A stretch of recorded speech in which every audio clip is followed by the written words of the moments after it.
I'm Jack, and I've just ridden the Specialized Tarmac SL for the first time.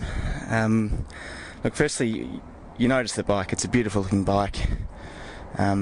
Really nice matte carbon finishing on the top tube, on a black, but with also some nice glossy white highlights. So it's a beautiful looking bike, and it rides really well too.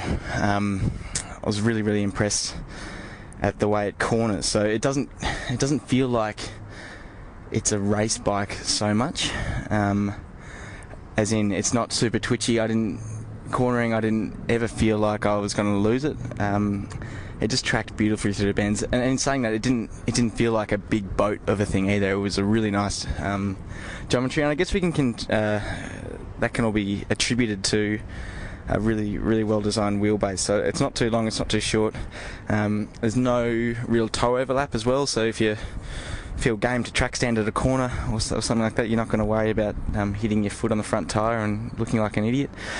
The brake performance was brilliant too. So these Rover wheels have really worked on their brake track, and it's noticeable.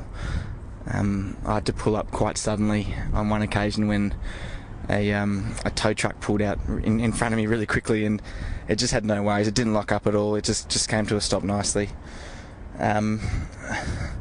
So from that point of view, it's really good. It holds a cruising speed really well. So, around your 35 to 40k an hour kind of mark, it just held it beautifully, which I found quite surprising, mainly because they're rounded spokes, not bladed spokes on the wheels, but it just sat in a nice comfortable position.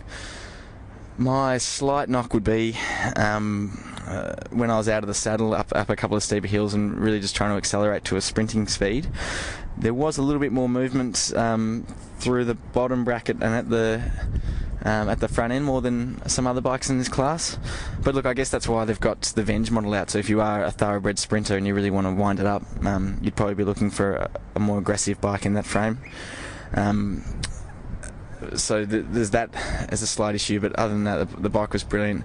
I'd say for 99% of riders, this would be a really lovely ride, balancing speed with comfort, and real confidence. It's seldom do you jump on a bike and so quickly just feel like it's the bike that can do almost anything for you. So well done, Specialized.